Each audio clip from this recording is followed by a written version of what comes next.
नमस्कार बच्चों, कैसे हैं आप सब। आशा करती हूँ आप सभी अच्छे होंगे, स्वस्थ होंगे, खुश होंगे और अपनी पढ़ाई भी अच्छे से कर रहे होंगे। तो जैसा कि आप सभी जानते हैं, मैं हूँ आपकी हिंदी की अध्यापिका और मैं स्वागत करती हूँ आप सभी का आईसीटी वर्चुअल क्लासरूम में। और आज हम यहाँ पर एकत्रित हुए हैं पढ़ने के लिए क्लास 9th की हिंदी में हम यहाँ पर पढ़ेंगे। हमारा शब्द विचार जो टॉपिक है उसको पढ़ रहे हैं और उसमें हमारा क्रिया जो विकारी शब्द है उसको हम पढ़ रहे हैं। क्रिया के विषय में हम पढ़ रहे हैं। तो क्रिया कैसा शब्द है? एक विकारी शब्द है जो लिंग वचन पुरुष के आधार पर परिवर्तित हो जाता है हर अलग अलग परिस्थितियों में। तो क्रिया किसे कहते हैं, क्रिया के कितने भेद होते हैं, ये सारी चीजें हम यहाँ पर डिस्कस कर रहे हैं। तो बिल्कुल हमने यहाँ पर क्रिया के पहले भेद को यानी कि अर्थ के आधार पर, कर्म के आधार पर क्रिया के भेद हमने यहाँ पर पढ़े। तो उसमें हमने दो तरह के भेद पढ़े, सकर्मक और अकर्मक क्रिया। उसके बाद हम रचना के आधार पर क्रिया के भेदों को पढ़ रहे हैं, जिसमें हमने 6 भेदों को यहाँ पर डिस्कस किया है। तो सबसे पहले जैसे आपने देखा कि हमने यहाँ पर क्रिया के जो आपके सकर्मक जो आपकी एक तरह से जो रचना के आधार पर जो क्रिया है उसमें हमने 6 तरह से यहाँ पर बताया है। तो वो कौन कौन से 6 भाग हैं वो आप देखिए। सबसे पहले तो वो है आपका, सबसे पहले है सामान्य क्रिया, उसके बाद आती है आपकी संयुक्त क्रिया, उसके बाद आती है आपका जो आपकी सामान्य क्रिया है उसमें क्या होता है। सामान्य क्रिया के विषय में हमने जाना था कि सामान्य क्रिया में क्या होता है। तो देखिए यहाँ पर हमने 6 भेद इसके पढ़े थे। सबसे पहले हमने पढ़ा सामान्य क्रिया, उसके बाद मैंने आपको बताया संयुक्त क्रिया, उसके बाद नाम धातु क्रिया, उसके बाद प्रेरणार्थक क्रिया, पूर्वकालिक क्रिया और अगला अपूर्ण क्रिया, जिसमें हम 3 चीजों को यहाँ पर पढ़ चुके हैं। जिसमें सबसे पहला है आपका सामान्य क्रिया, दूसरा संयुक्त क्रिया, तीसरा नाम धातु क्रिया। तो क्या पढ़ा था हमने लास्ट सेशन में?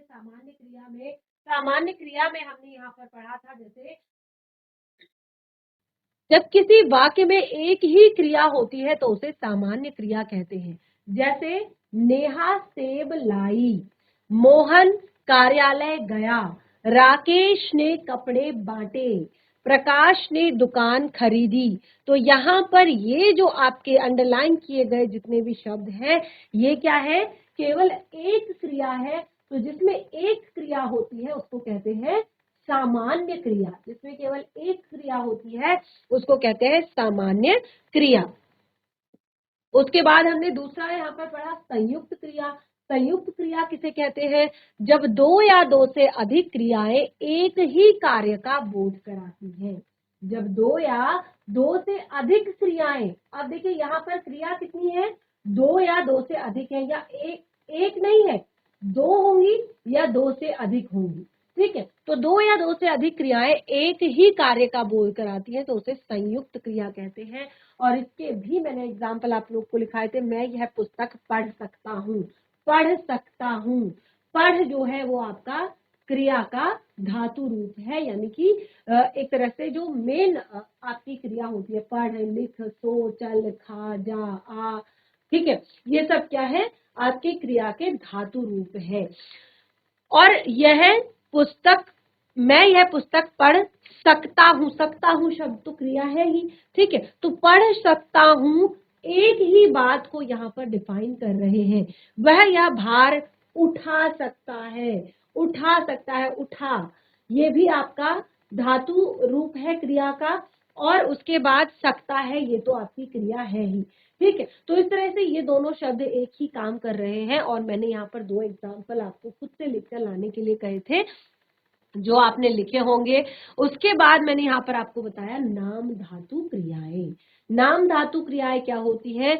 जैसे मैंने आपको बताया संज्ञा, सर्वनाम, विशेषण, शब्दों से बनने वाली क्रियाएं नामिक क्रियाएं या नाम धातु क्रियाएं कहलाती हैं। जो संज्ञा से बनती है, सर्वनाम से बनती है, क्रिया से बनती है, विशेषण से बनती है और अनुकरणवाची शब्दों से बनती है, वो नाम धातु क्रियाएं कहलाती है।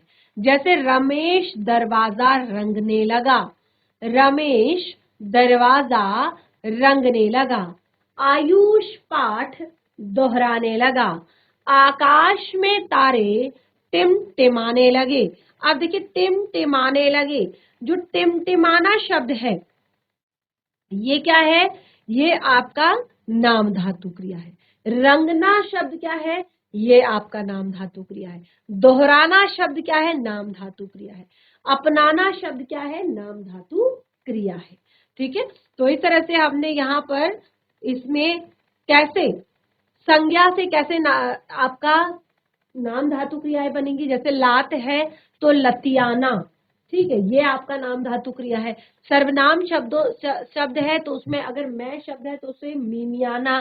ठीक है, विशेषण जो शब्द है उसमें दुबला है तो दुबलाना। देखिए विशेषण क्या होता है, जो विशेषता को बताता है, तो दुबला, ठीक है, गर्म, ठंडा, ये मैंने आपको बताया था ना कि विशेषण शब्द होते हैं जो विशेषता को बताते हैं।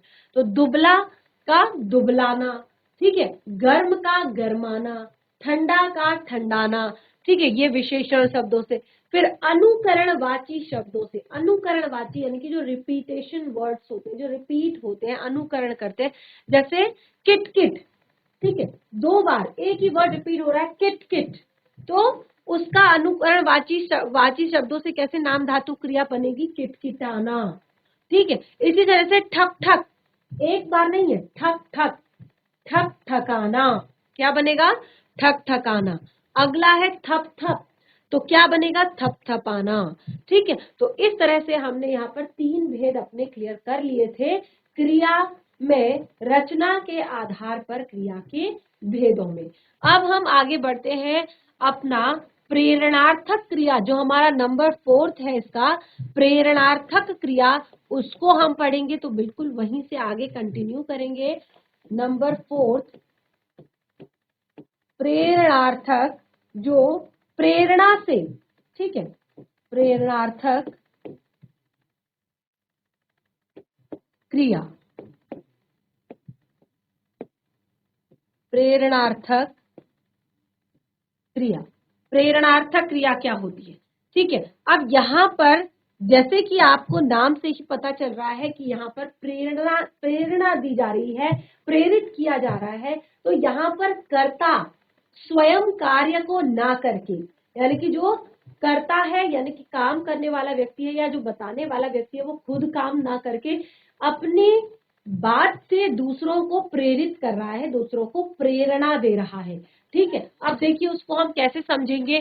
प्रेरणार्थक क्रिया, पहले एग्जाम्पल देख लीजिए। जिस क्रिया को कर्ता स्वयं ना करके, जिस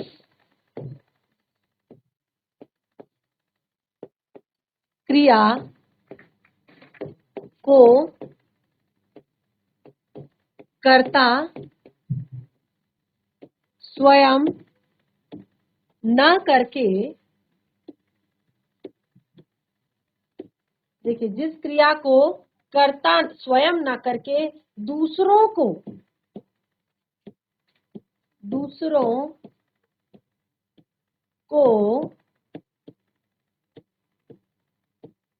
करने के लिए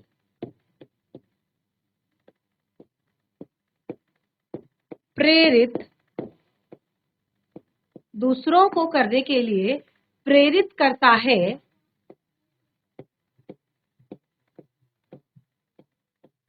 जिस क्रिया को कर्ता स्वयं ना करके दूसरों को करने के लिए प्रेरित करता है, उसे क्या कहते हैं, प्रेरणार्थक, प्रेरणार्थक क्रिया कहते हैं। नोट कीजिएगा, जहां पर लास्ट सेशन में छोड़ा था वहीं से आगे नोट करेंगे। प्रेरणार्थक क्रिया, जिस क्रिया को कर्ता स्वयं ना करके, क्योंकि साफ पता चल रहा है कि वो क्या कर रहा है, प्रेरित कर रहा है दूसरों को उस काम को करने के लिए। ठीक है, उसको वो स्वयं नहीं कर रहा है।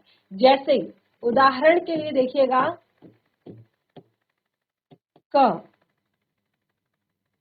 राजेश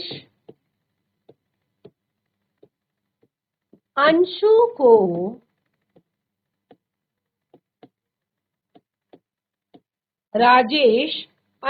को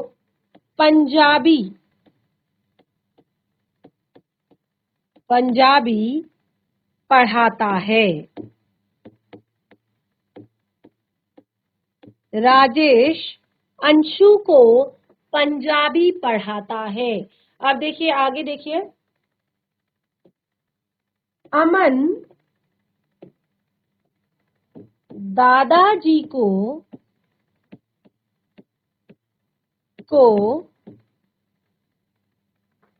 सड़क पार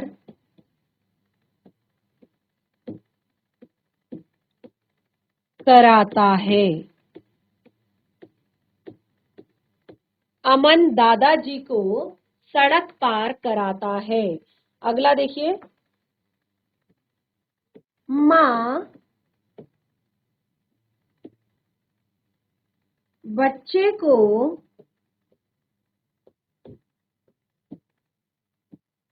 दूध पिलाती है।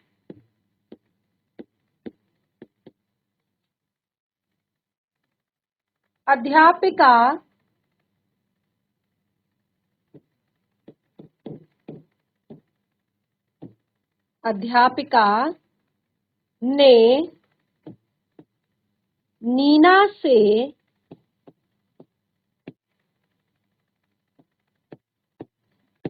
निबंध लिखवाया।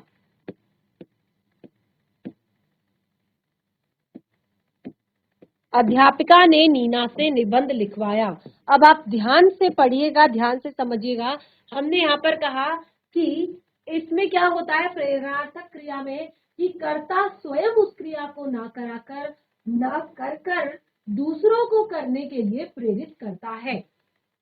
अब देखिए, राजेश अंशु को पंजाबी पढ़ाता है। इसमें आपकी प्रेरणार्थक क्रिया कौन सी है वो फटाफट बता दीजिए।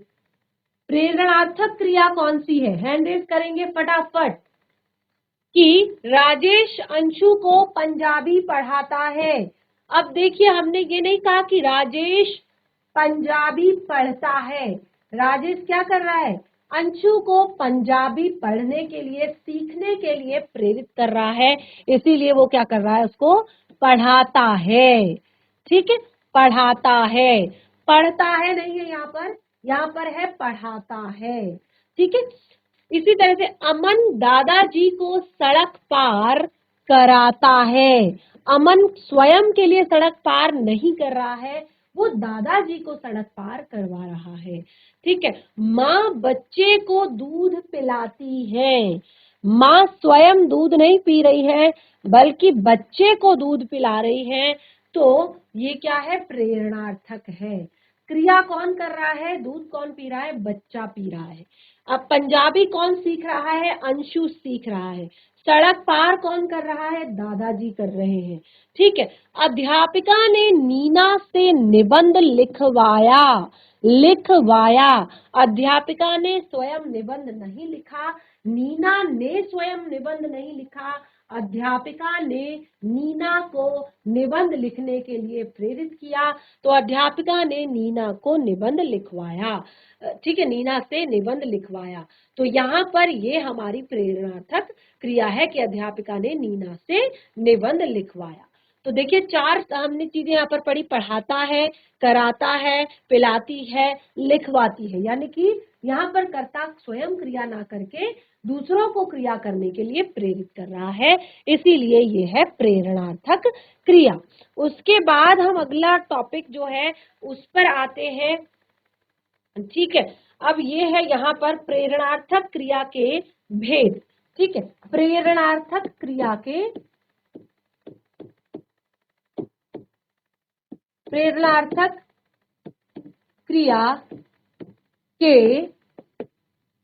भेद। अब प्रेरणार्थक क्रिया के भी भेद होते हैं। जैसे आपका प्रथम प्रेरणार्थक क्रिया।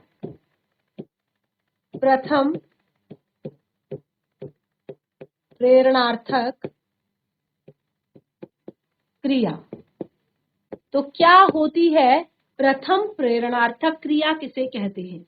जब क्या होता है, प्रेरणा एक तरह से पहले इसको नोट डाउन कर लीजिए, फिर आप इसको यहाँ पर समझना कि क्या होती है प्रथम प्रेरणार्थक क्रिया।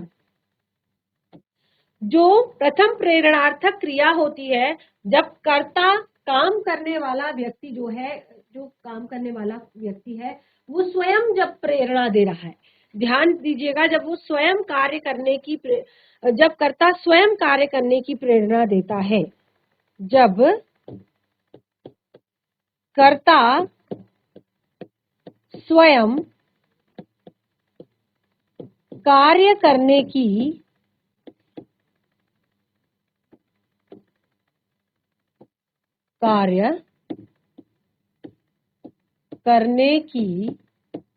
जब कर्ता स्वयं कार्य करने की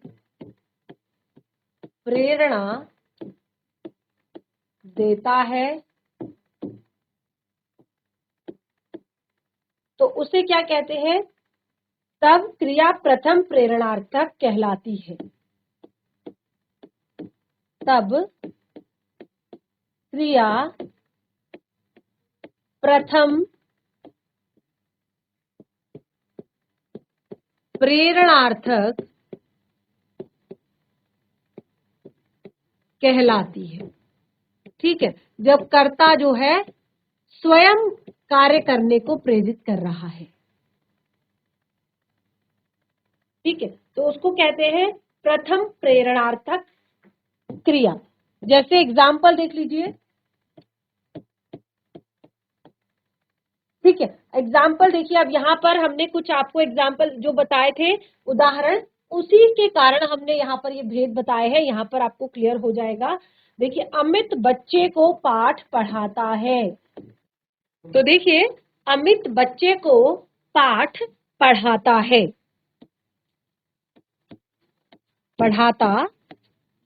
है, ठीक है। तो अभी एक और एग्जाम्पल पहले यहाँ पर हम लेते हैं। तो यहाँ पर देखिए, कर्ता स्वयं बच्चे को पाठ पढ़ाने की या पाठ पढ़ने के लिए क्या कर रहा है? प्रेरित कर रहा है। कर्ता क्या कर रहा है? बच्चे को स्वयं पाठ पढ़ने के लिए प्रेरित कर रहा है, यानी कि स्वयं उसको वो पाठ पढ़ा रहा है। अमित बच्चे को पाठ पढ़ाता है, इसीलिए इसको कहा है प्रथम प्रेरणार्थक क्रिया। जब कर्ता जो है स्वयं कार्य करने की प्रेरणा देता है, वो खुद ही पढ़ा रहा है और वो प्रेरित कर रहा है बच्चे को पाठ पढ़ने के लिए। ठीक है, तो इस तरह से ये हमारा प्रथम प्रेरणार्थक एग्जाम्पल है, और प्रथम प्रेरणार्थक हमने किया। दूसरा हम यहाँ पर लेंगे द्वितीय प्रेरणार्थक। दूसरी क्रिया है यहाँ पर द्वितीय प्रेरणार्थक। द्वितीय प्रेरणार्थक क्रिया। अब प्रथम में क्या हो रहा था? प्रथम में कर्ता जो है स्वयं कार्य करने की प्रेरणा दे रहा था। ठीक है, अब द्वितीय जो है उसमें क्या होता है? देखिए, जब कर्ता स्वयं सम्मिलित ना होकर, जैसे यहाँ पर आपने देखा, इससे पहले मैंने क्या एग्जाम्पल दिए थे? कुछ एग्जाम्पल दिए थे। इन एग्जाम्पल्स को क्यों देती हूं मैं? जब आप एक एक एग्जाम्पल को पढ़ेंगे। अब जैसे हमने कहा, अध्यापिका ने नीना से निबंध लिखवाया। अब यहाँ पे अध्यापिका कार्य में सम्मिलित नहीं है, जबकि अध्यापिका करवा रही है। अध्यापिका ने नीना से निबंध लिखवाया, अध्यापिका ने कोई भी हेल्प नहीं की, उन्होंने लिखवाया उससे। ठीक है, तो यहाँ पर इस तरह के जो आपके एग्जाम्पल होंगे कि जहां पर जो कर्ता है, ध्यान से देखिए, पढ़िएगा, लिखिएगा। जब कर्ता कार्य में स्वयं, जब कर्ता कार्य में स्वयं सम्मिलित ना होकर, कर्ता कार्य में स्वयं सम्मिलित ना होकर, अब वो कार्य में सम्मिलित नहीं है, होकर किसी अन्य को,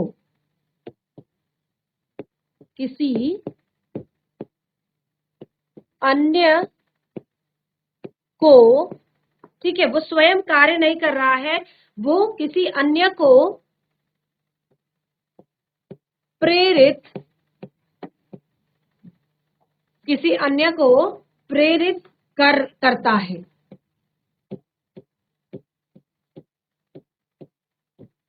किसी अन्य को प्रेरित करता है तो उसे क्या कहते हैं? उसे द्वितीय प्रेरणार्थक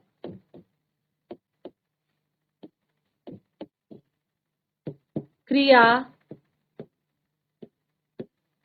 कहते हैं। उसे द्वितीय प्रेरणार्थक क्रिया कहते हैं। अब यहाँ पर कर्ता जो है स्वयं कार्य में सम्मिलित है। ठीक है, किसी अन्य को कार्य करने के लिए प्रेरित करता है। यहाँ पर आप आगे इसको कंप्लीट करेंगे कि किसी अन्य को कार्य करने के लिए प्रेरित करता है। ठीक है, अब एग्जाम्पल देखिए, इसका उदाहरण देखिए। उदाहरण में हम क्या लिखेंगे? प्रमोद सुरेश से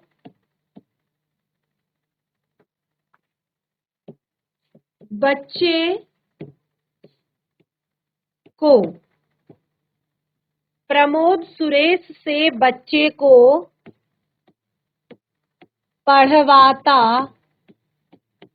है। ठीक है, प्रमोद सुरेश से बच्चे को पढ़वाता है। अब यहाँ पर आप देखेंगे कि ये जो प्रमोद है ये कुछ भी काम नहीं कर रहा है। ये क्या कर रहा है? ये कुछ भी काम नहीं कर रहा है, जबकि ये सुरेश को प्रेरित कर रहा है कि तुम बच्चे को पढ़ाओ। ठीक है, ये स्वयं कुछ नहीं कर रहा है और ये प्रेरित कर रहा है किसको? सुरेश को।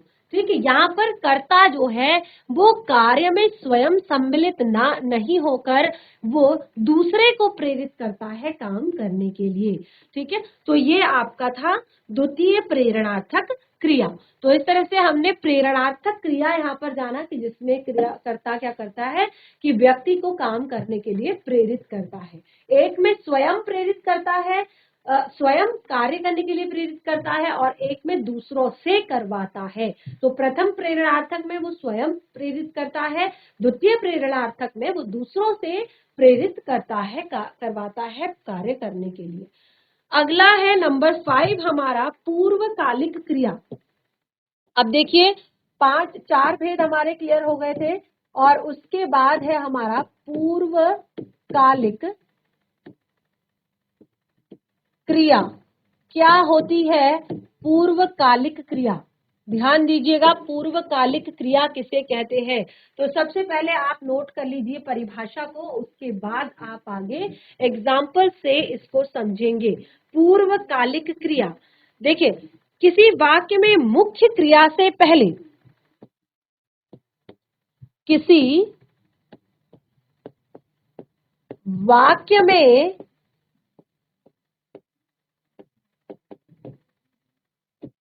मुख्य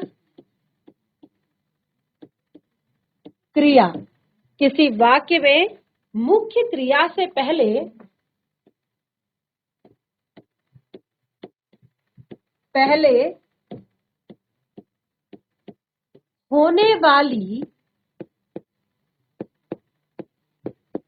होने वाली क्रिया पूर्वकालिक क्रिया कहलाती है। ठीक है, होने वाली क्रिया पूर्वकालिक क्रिया कहलाती है। किसी वाक्य में मुख्य क्रिया से पहले होने वाली क्रिया पूर्वकालिक क्रिया कहलाती है।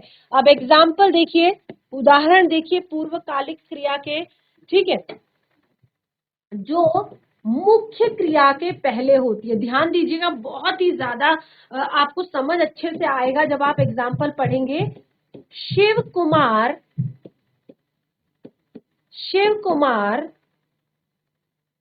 नहाकर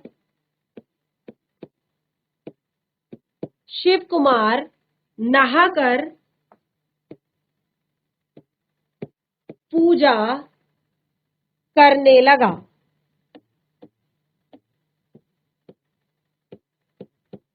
शिव कुमार नहाकर पूजा करने लगा। टीना लड़कर मायके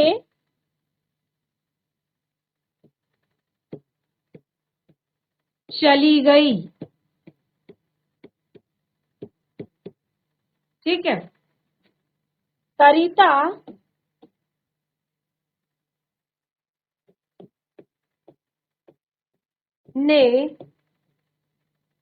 ने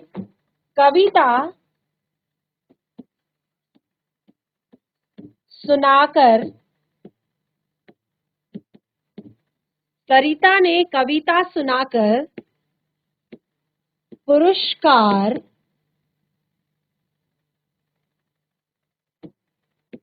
जीता। सरिता ने कविता सुनाकर पुरस्कार जीता। ठीक है। अब यहां पर आप देखिए कुछ एग्जाम्पल जो मैंने आपको लिखवाए हैं। मैंने कहा पूर्वकालिक क्रिया। देखिए केवल 3 एग्जाम्पल है, लेकिन यहाँ पर आपको क्लियर हो जाएगा, साफ साफ अच्छे से पता चल जाएगा कि पूर्वकालिक क्रिया क्या है। किसी वाक्य में मुख्य क्रिया से पहले होने वाली क्रिया पूर्वकालिक क्रिया कहलाती है। तो मुख्य क्रिया कहाँ है? करने लगा, चली गई, पुरस्कार जीता। ये क्या है? मुख्य क्रिया है। ये सब क्या है? मुख्य क्रिया है, जो वाक्य के अंत में आती है, वाक्य को पूरा करती है, वाक्य को एक तरह से क्या बनाती है? सार्थक बनाती है। करने लगा, चली गई, जीता। ठीक है। इसी तरह एक और एग्जाम्पल आप यहां पर लिख सकते हैं। राकेश ने देखकर